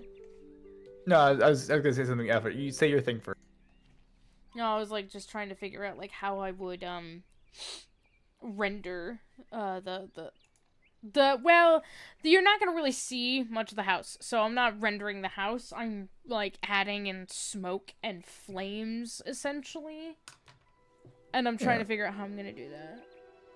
You want to do like do you want to look at the stuff like maybe like the smoke billing out the windows kind of, or like getting caught on the rafters kind of look for it maybe? Hold on 1 second. Let me like show you the layers I already have for it, and you can't really see it. 1 second. Let me scroll up just a little bit more. That's what it kind of looks. Oh. If you could hide the trees for a minute just so we can see what we've got. Okay, the smoke. All right, yeah. Yeah. Ooh, is that corner up top left still empty? Yeah. Ooh, do you want to just like destroy that part of the house and have it just be like an open flame? Like have like that part of the roof be crashed in, and you just see flames inside? I'm looking. Okay, let's see what I can do for that. So maybe something... I'm gonna sketch it out again, essentially. So, like, it would just be... Because I am, like, looking... Just nothing... Oh, you can't even see it. Oh, wait, hold on. It'd just be nothing but... Ah! Just nothing but you have like something like exposed scaffolding thing. Like you could see like the hole where they used to be. I'm not gonna lie. Hole in the roof. I mean, that's an idea that's like pretty high effort. That's just an idea I had if you want to do something interesting. You know what? When I started out drawing these, I was like, I'm gonna make it simple and easy. Proceeds to completely render the best greenery I've ever done. Ta-da! But like, I don't want to like have to do any of that. I'm purely relying on just smoke and flames to kind of. You can just add some. You Cover. just add some more smoke to there then, or something. Yeah, I want to add a lot of fire though, because like we're really seeing a lot of stuff. You can just have the top of that roof be on fire then. So like a little bit. That way you can just put it's fire on covered top by- of it instead of having to make a hole. It's covered by I mean, the smoke. entire roof is the top of the roof, so just like that whole area kind of be on fire. Like a little bit of that. How do I draw fire? Yeah. I don't know. I'm I looking I at do in several theory, but I don't know how. I'm looking at like several inspirations on Pinterest. Like, oh yeah, I already have like a wind. Like the windows are on fire essentially. Let me just like do a little something. This fire is out of control. All right. This With this, house it is looks on like the party's gonna shape up to be, the Genghis,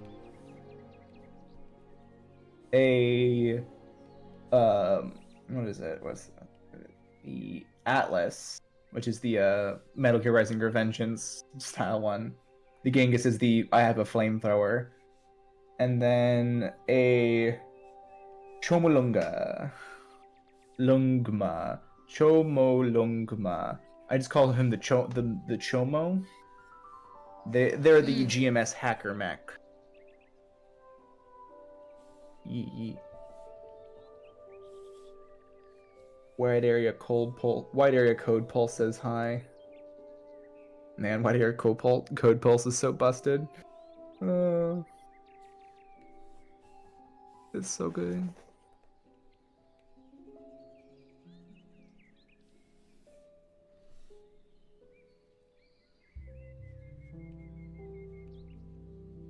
And such, so will certainly be an interesting group, to say the least. Yeah. I think I'm just gonna take this and then just add some smudging and then be like, it's on fire. Hey, that sure is fire. That sure is some sweet nifty fire, my dude.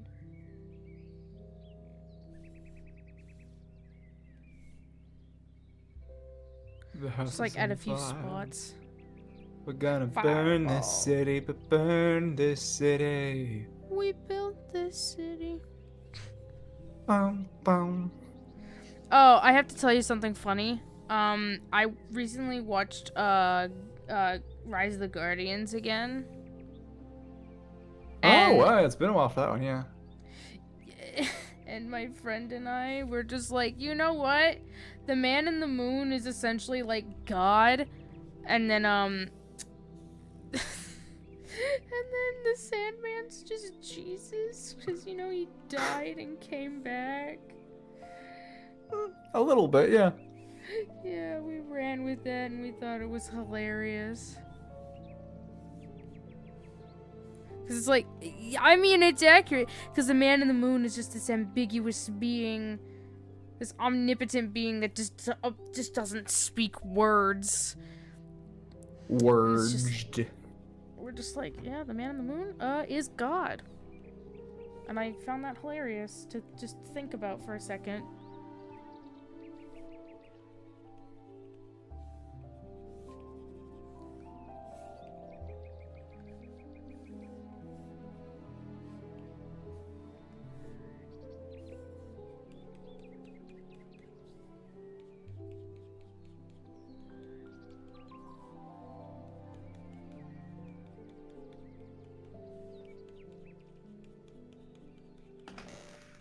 What do you think? Is that some Ooh, fire? yeah, that works. And Yeah. then Take the yellow off the top a little bit more, because fire is only yellow at the bottom, so, or only yellow and white at the bottom. Sorry, So I make was sure like you're trying ending to with red. symbolize that at like the windowsill. Oh, okay. Wait, wouldn't the smoke cover that though? Don't worry. Is the about smoke it. covering that frame? No, just Yeah. on your actual drawing, is the smoke already covering? Okay, Huh. then we don't even worry about it. Hush. Okay. Oh. I feel like I should do less smoke. Hmm. Cause like, okay, listen, all the trees are covered in like a vibrant, violent, sort of thing. But also, I did pretty damn good on that smoke. Yeah, you did. Maybe do it like that a little bit, just raise it up.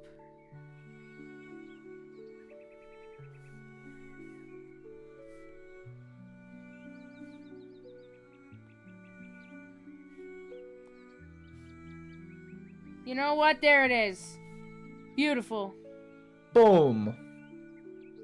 Sometimes you just gotta say it's done and let it be done, you know? I feel like it's still not. The problem is that it's like, oh yeah, that looks good, but also at the same time, I want it to be more violent. Yeah, practical limitations. No need to worry about it. No. But I'm worrying about it.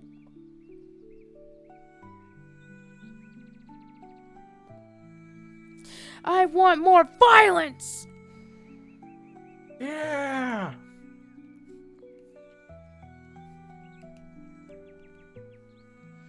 But then after that, I gotta just draw the little thing in the ground and... Oh shit, that'll be it for this tarot card, which is awesome.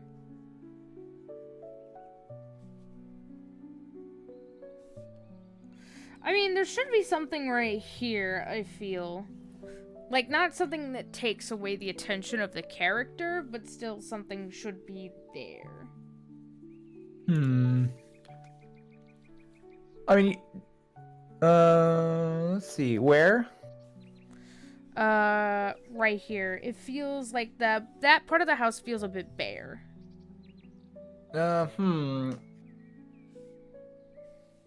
You could have that kind of just be like the epicenter of like the cracks you wanted to add or something.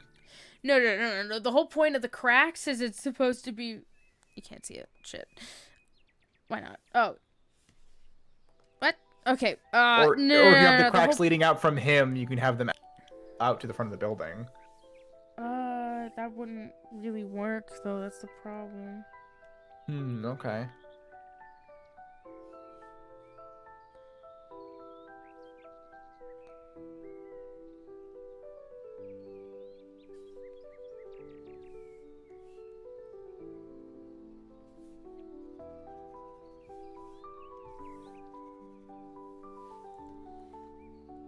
I don't know exactly what, because obviously, again, I don't want it to take too much attention from what's happening currently. But I still feel like there should be a thing that just adds a little bit of detail or depth to the house. Well, okay, so essentially the backstory is, like, during this, it's supposed to be the night that this character's family dies. Like, his family, his brothers and sisters are dead. Yeah. And he leaves through a secret passage in the manor. That is how it happens.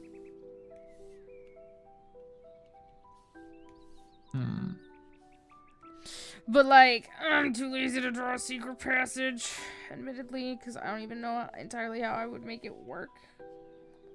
Yeah, I don't think you need to have that on here. I'm not going to draw the secret, because it's going to be covered by him, so it doesn't really matter. But, I still feel like there should be something.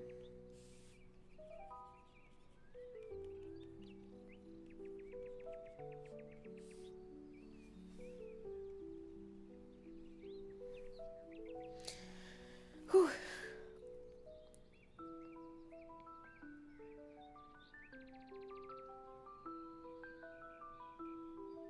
I feel like what I'm missing is, like, actually shading the house. Oh my god, I'm a dumbass. Hey, you know what I need to do is actually shade the house. That would probably solve a lot of your problems. That would probably solve why it feels so... Yeah.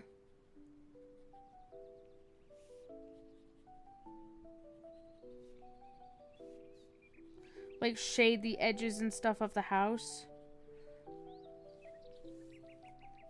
Because, you know, it's on fire.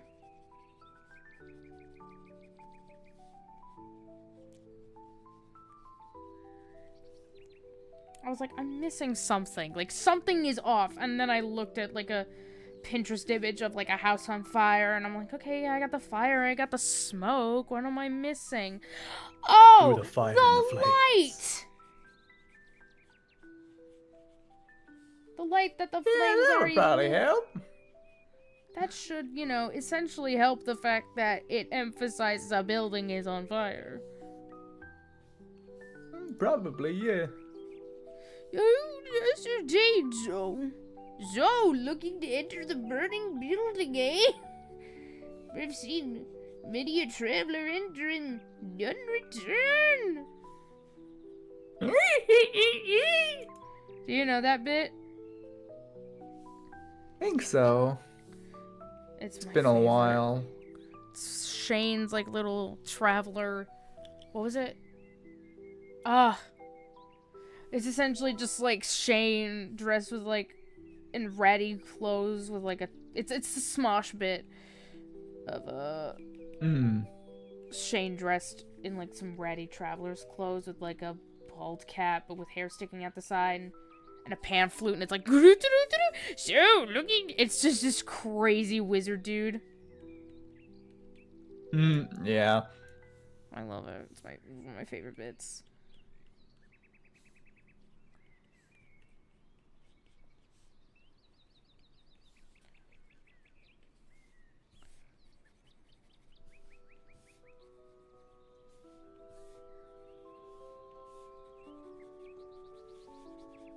Okay. That actually looks a lot better. I think. Yeah, oh yeah, much better. Yeah, there you go. I think that's what was missing. But again, there needs to be something in the middle-ish, I feel. But again, that's me I mean, you don't... personally. Yeah, I feel like You there could should add just another be... fire there to kind of frame him. Oh, wait, shit, you're right. I could do that.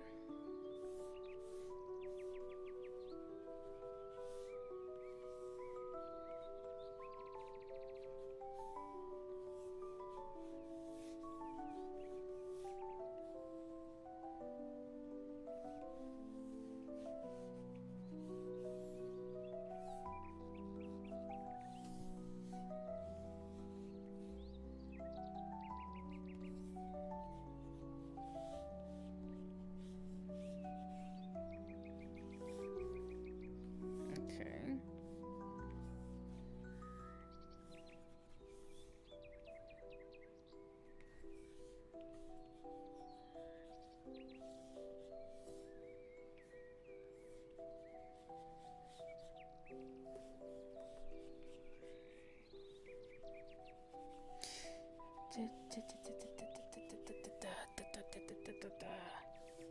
Oh, it's looking fabulous. My brain just started going, alright, you just have like one more thing after this and then you'll be done, and then it's on to the last 2 tarot cards, and then my brain just went, but I don't wanna. I don't wanna do that though.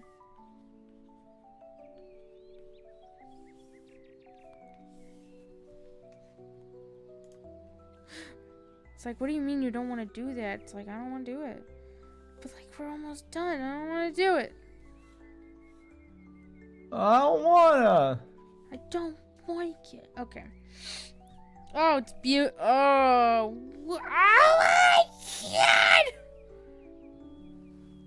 This is the top, one of the top pieces where I've done the most. If that makes any sense. Yeah. I understand. There's a lot of lighting you did, too. And it's like actually decent. It's actually pretty good. Yeah. I would enjoy shading a lot, honestly. I do too. It's just sometimes it's like, well, where do I think sometimes, unless if I'm extremely confident, it's hard to figure out like a starting point or like the exact direction. Oh yeah, of for the light. sure.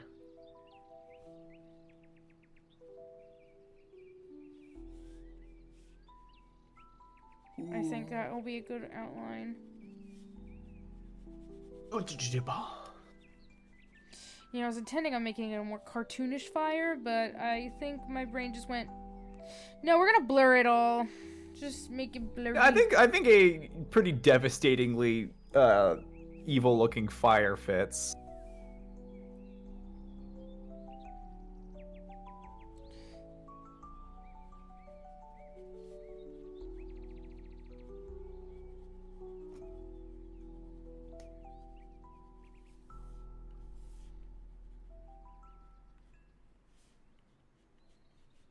Oh, hello? Hello? Hello? Oh, sorry, I thought my audio cut out for a second. Just... Now you good, fam. Hold on, I just turned on stream volume. I sound awful on stream. Hold on, what am I doing with my mic? My gain too high? Let me try that. I'm a little closer to my mic than I normally am. I have not been paying attention to stream audio, I'm not gonna lie. Yeah, it just be like that sometimes, you know? Yeah. Okay, let's try this. Maybe this will work. There's a giant fire! Look, a giant fire! Boom, fireball. Oh my god! Whoa! Holy, I want to eat this. I want to eat the house that's on fire. Like, when you step back and glance at your kingdom, you're just like, oh my fucking god. Whose character is this, by the way? Is this, It's cute. which letter are they?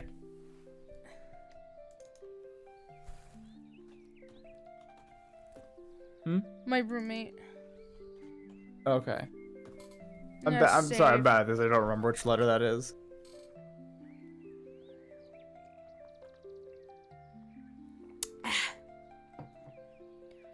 I'm gonna save because it would be absolutely devastating if just...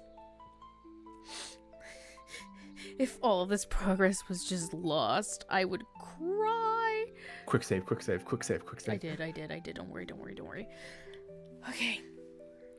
Yay! Now you won't die. Yet. Yet. Right, I have that, but I'm gonna get rid of that. That doesn't matter. Okay. I'm gonna label some layers. Real quick. Yes. I forget. The administrative work.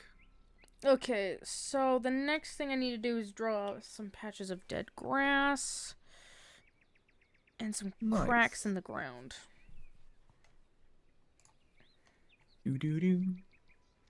How to draw dead... Okay, let me, like, remove the dark filter over it all. Enter the gun, James. Enter the gun. Okay. Oh, I think that might work. Okay, grass. Here we go. Gonna draw some grass. Let the grass become thee. Yep, drawing. I'm totally drawing. Maybe going grass. for gray instead of the yellow might work better for this. Oh, shit. Because I know normally dead grass is yellow, but like this. Maybe trying a gray will give it a more of a gothic look. Like that. Yeah. Do you think that looks better? What do you think? And you can shade it with some yellow from the lighting. Yeah, I was about to say I'm gonna like add a touch of yellow just because it's dead grass. Yeah. Yeah.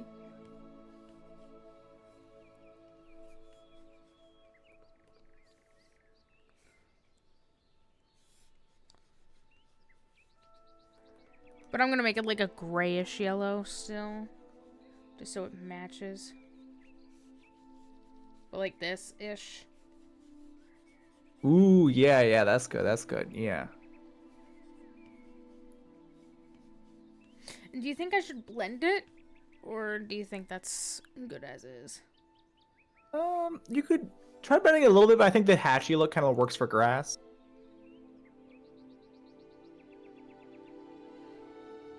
Does it look out of place? Because I want it to still, like, like, patches of dead grass are, of course, like, they're pretty stark. And, like, you can relatively outline it. But also, I don't want to look like I just, like, plopped another layer over it. If that makes any sense. The one thing I will say is that it has a lot more texture detail than the rest of the grass. But other Yeah, that's than what I was that, thinking. I think it's good. So, like, I think But I should that I just don't want to do- make you have to go back and add texture to all the rest of the grass. I mean, I'm fine adding texture to all the grass if I have to. I added texture to the house. Fair enough, I suppose. Like, I'm adding more texture than I intended to. I feel like, as a treat. As a little bit of a treat, you know? You could just Yeah, kind of like- pop off for a bit. Yeah. Aren't you tired of being nice? Don't you just want to go ape shit?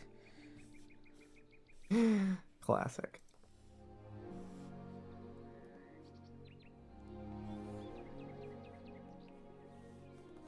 Like, yeah, a little bit of this, like, right here. Like how I've done it with a bunch of other stuff. Oh, yeah.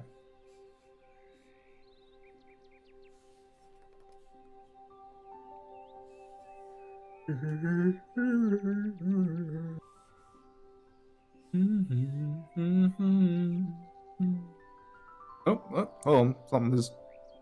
Why are you playing in that window? What? Hold on. There we go. What on earth? Okay.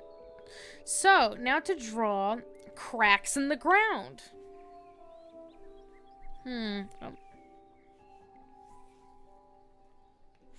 What? I don't know what they want from me on that part.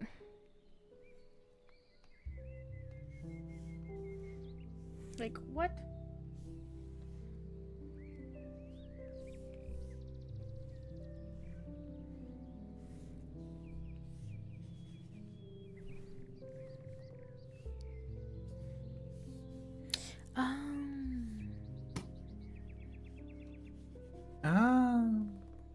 No. Could've Get used out. that No, why is it moving? stamp. I'm a fool. I'm a fool. I was such a fool I'm for a thinking I could have achieved weirdo. something great. Like that. Oh my god.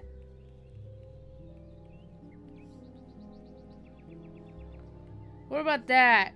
That, oh my god, Hold on, sorry, something's breaking with my monitor real quick. Give me a second before I can check. Oh my god.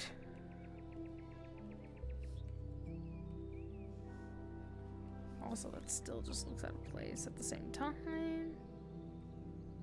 Ooh, yeah, that worked. That works really well, actually. Yeah, that's really good. Okay. And if you want to expand the shadow a little bit on the edges of it, I think that'll really help sell the grass. Just not on the front, just on like the edges and on the back. Yeah, but what I'm also Like gonna do is let the shadow envelop it. or is that too much? Just like kind of plopping a few bits and pieces.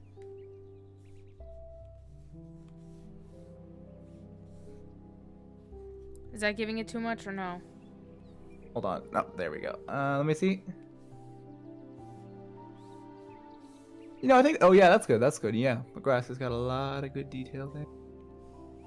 Good. Like a. Yeah. I don't know. Maybe that's too much. I think it looks pretty good. Yeah. No, I think it looks good. You did a good job. Thank you. Be proud of yourself. I'm trying. I'm already proud that I drew some really detailed fire and shit. Yeah, but be happy about being proud of yourself instead of being sad about it. I am happy about it. I am happy. No, be more I'm just happy. tired. No, be more happy. Hit not jingle happy jingle. enough. Hey, no. And you failed. Thanks. I don't know what to tell you. Just how it be. It is what it is. Okay. So, larger shadow. I'm going to save. Okay, and now I gotta add cracks in the grass. I don't know what the fuck that means.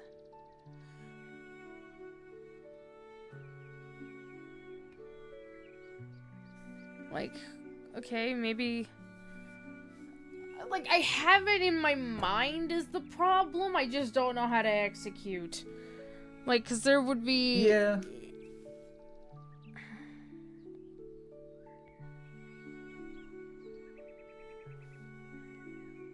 What the hell? There also isn't a lot of space to do much with the shadow here, unfortunately.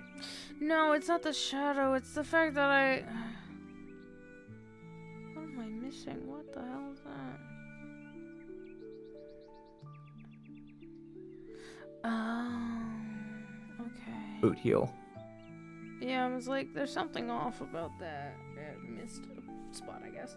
No, I mean, I have an idea.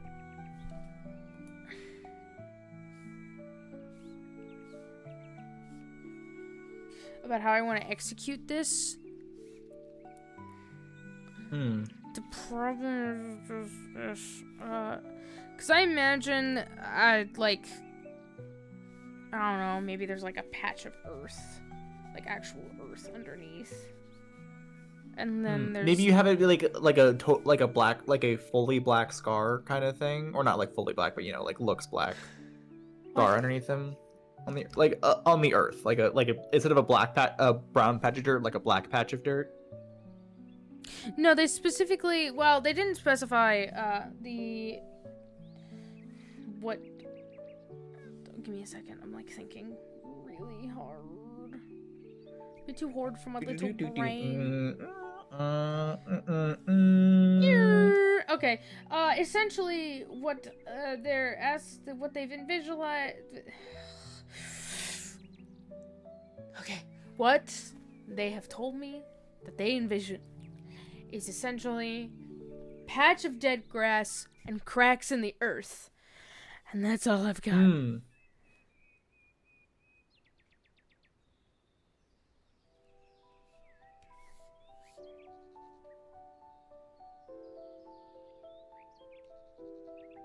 Yeah, tricky. I'm trying something a little bit. Because, like, the only way that it would work is if there is earth underneath. But maybe have, like, cracks in the... Like, totally black cracks that, like, feel unnatural, and then have them coming out of his shadow instead of coming out of, like, the grass, like, his feet.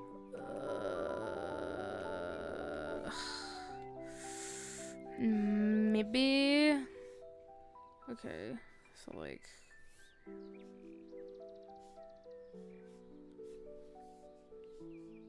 I kind of want it to be under his feet, I'm not gonna lie.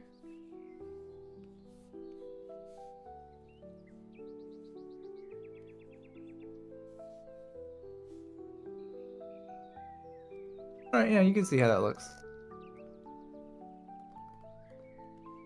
Yeah, I just a suggestion. I have no idea how any of this will actually turn. You are the artiste. I know. I'm the video game boy. I'm the one who wins. I'm just the ideas man. Yeah, essentially. Okay.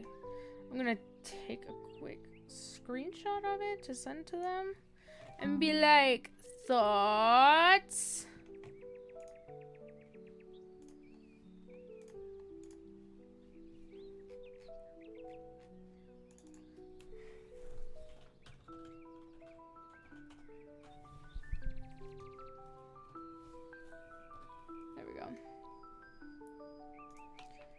Okay, I sent that to them. And we'll see what they say. Oof.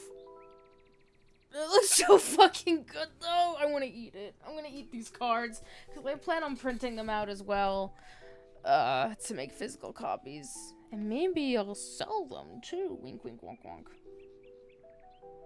I would love to sell them even though nobody will know what these characters are unless if they're completely invested.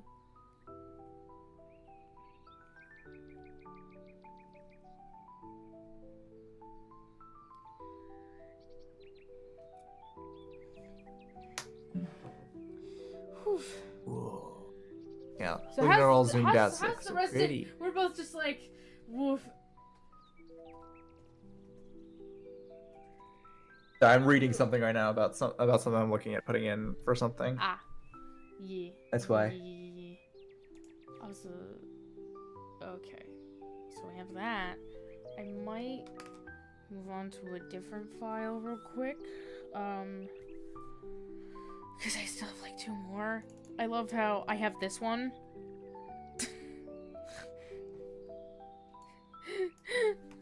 I sketched out the concept off stream and I find this like hilarious.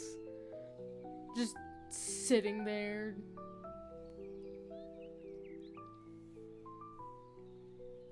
It's funny to me.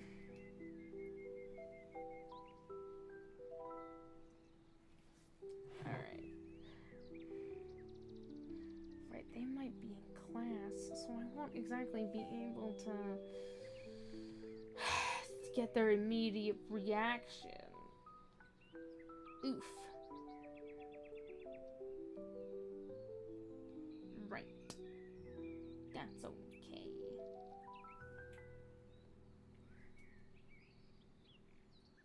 That's all right.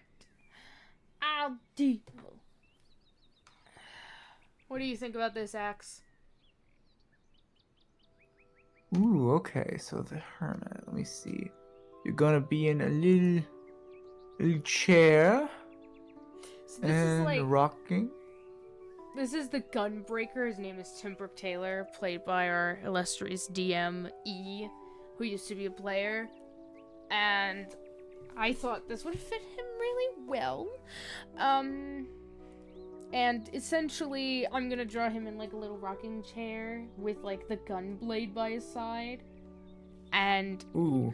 I don't know the background specifically, but I want it to be like a bittersweet peacefulness. Like this is something that Tim has truly strived for, essentially. Yeah. Perspective, reclusive, seeks philosophical searches, and understands oneself. Good pick. Like, this guy is desperately seeking peace because he's a super soldier that actually has... That's like Bucky Barnes. I'm not kidding. This guy is... The best way to compare him to popular media is Bucky Barnes with, like, the whole secret agent code word sort of thing. He's, like, 400 years old.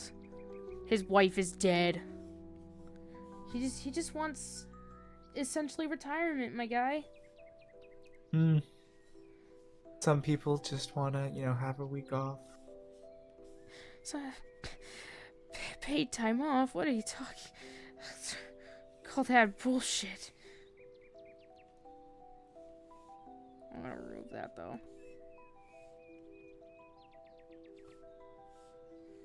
I have received a message from E talking about, like, what this dude would wear.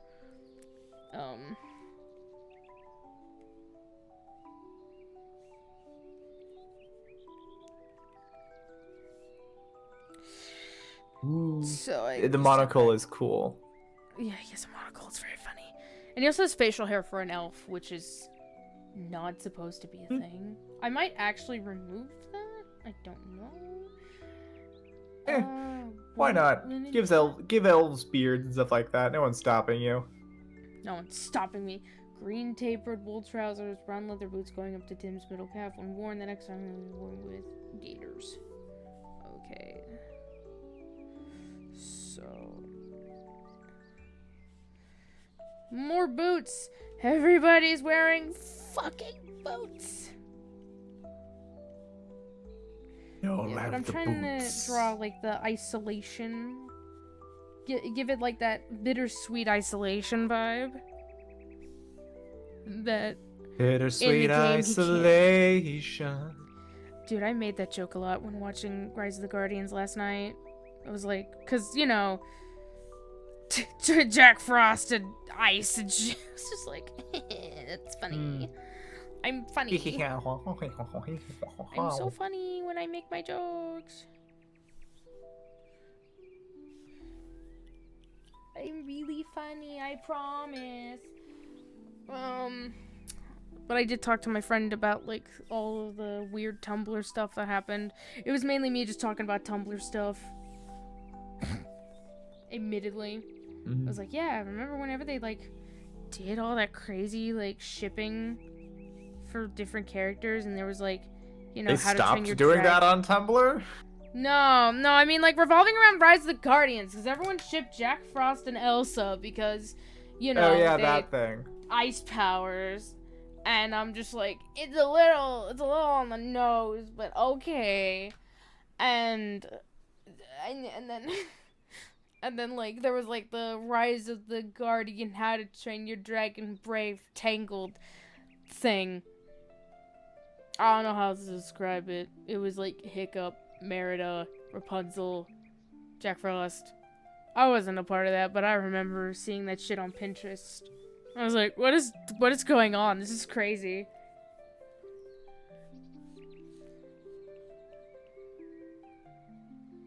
Do you remember that, or were you not on that section of Tumblr?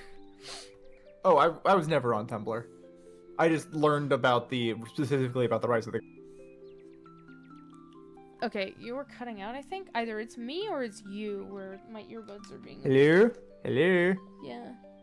Like, I didn't hear the last part. I wasn't on Tumblr, but I... Something... Oh yeah, but I learned specifically about, like, about phenomenons like the Rise of the Guardians thing and stuff.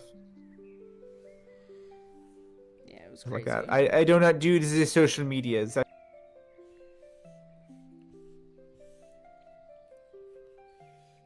The Tumblr, if it were. Yeah, the Tumblr. Okay, I think this is decent enough. Oh, yep, I just heard the battery low alarm, which I'm feeling getting the stream soon anyways, because we've made some good progress. What do you think? Is this giving... Looking good. I like the little mustache. Very cute. Can I see the little thing up top? Yeah, this is the first... I just want to see what the design actually looks like in full. Ooh, little boy. Yeah, a bunch of green. Someone enjoyed the final 12 or 10. No, my gracious our gracious DM is addicted to Final Fantasy 14. Yeah, I figured. Yeah, you could say, yeah, if the gunblade didn't give it away. I was like, there's like a gunblade. That can mean a lot of things. That gunblade, that can mean one thing. Yeah, but they're really into Final Fantasy 14. And we'll try to get us into it sometimes. And they have a Final Fantasy sort of bag, so that also can ascertain something. But I think that will be it for today's stream, as my headphones are dying. And we will continue to work on Tim's tarot card next time when I'm back from my vacation. I wouldn't say vacation, I would just say trip. When I'm back, I'll be... Next week will not be happening, but the week after most likely will. And maybe the drawing streams will up in frequency because by the time I get back, summer vacation will officially have started for me. We'll see.